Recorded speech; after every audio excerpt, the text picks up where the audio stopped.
una semana ya, hace una semana estábamos hablando de lo que empezaba a verse allá en Siria. Me gustaría tu lectura de esta primera semana. ¿Cómo lo ves? Eh, Creo que el gobierno que de hecho ejerció Hayat Tahrir al-Sham en la provincia de Idlib durante 4 años, de hecho un poco más, es un indicio de lo que cabe esperar a nivel nacional. No hubo elecciones, hubo represión contra los opositores, pero no hubo persecución de minorías étnicas y se les permitió libre ejercicio de sus derechos, tanto culturales como de propiedad.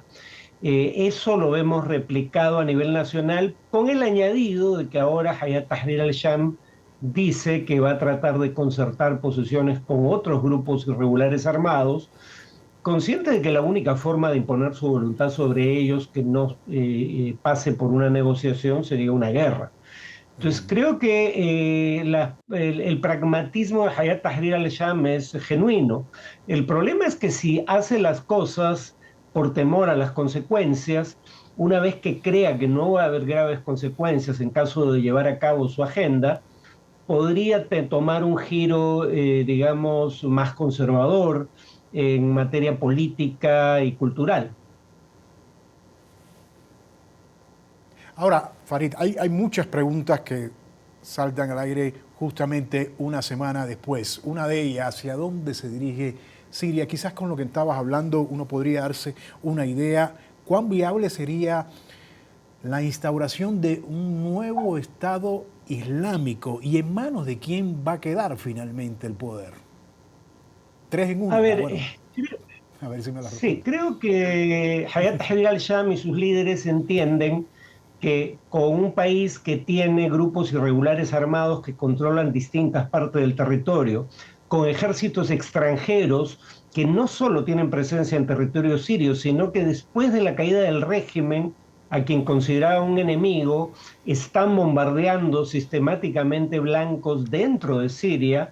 Creo que hay conciencia de que solo un gobierno interno legítimo que tenga el consenso entre las principales fuerzas políticas podría lidiar a su vez con la presencia extranjera en Siria. Como decían ustedes, Israel no solo ocupaba territorio sirio de manera ilegal, ha ocupado nuevo territorio sirio después de la caída del régimen que era su presunto enemigo y está bombardeando lo que alega son centros de producción de armas químicas, pero probablemente no había 450 centros de ese tipo en el país, que es el número de blancos que ha atacado Israel. Entonces, el tema obvio aquí es que, digamos, la conducta israelí hace muy difícil que pueda haber algún tipo de entendimiento entre el régimen que surge en Siria y gobiernos como el israelí. De hecho, ese paso Israel alega que eso lo hace para evitar que esas armas caigan en manos de grupos yihadistas. Israel tuvo vínculos con grupos yihadistas en Siria como el Frente al-Nusra, a cuyos milicianos les daba atención médica en el pasado. Así que ahora descubra su existencia y los considera hostiles es francamente oportunista. Farid, pero eso que te preguntaba, la posibilidad, la Uh-huh. viabilidad de la instauración de un nuevo Estado Islámico, ¿lo ves posible?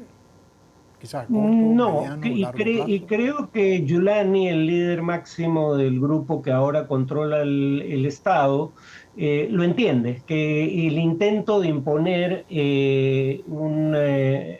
más allá de si el Estado tiene algunos componentes de la jurisprudencia islámica, presumo que la pregunta va por el lado de si es un grupo que, digamos, coacte derechos de minorías y de mujeres y que además apoya a grupos insurgentes en otras partes del mundo, creo que entienden que si intentan hacer eso, uno, va a haber una nueva guerra civil dentro de Siria. De hecho, la guerra civil continúa, nunca terminó, solo que ahora es entre el Ejército Nacional Sirio y las fuerzas democráticas sirias en el norte del país.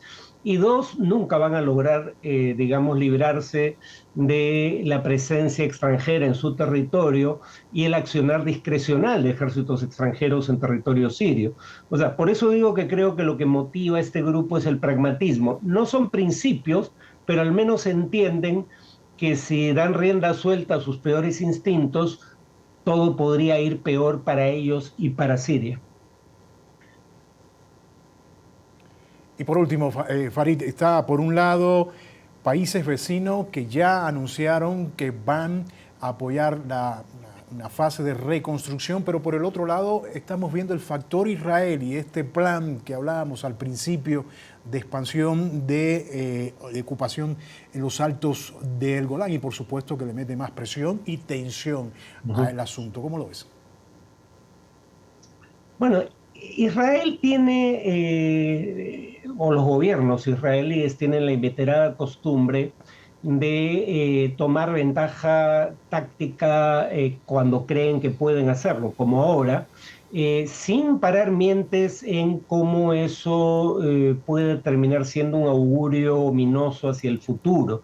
Israel se está ganando un enemigo. El día que hay un gobierno legítimo en funciones en Siria, nadie va a olvidar lo que Israel acaba de hacer. Y en ese sentido, digamos, buscan ventajas en el corto plazo a expensas de ganarse un enemigo a largo plazo. Pues bueno, vamos a ver qué pasa en los próximos días, en la próxima semana. Gracias, Farid Kajat, analista político y profesor de Ciencias Sociales de la Pontificia Universidad Católica de Perú.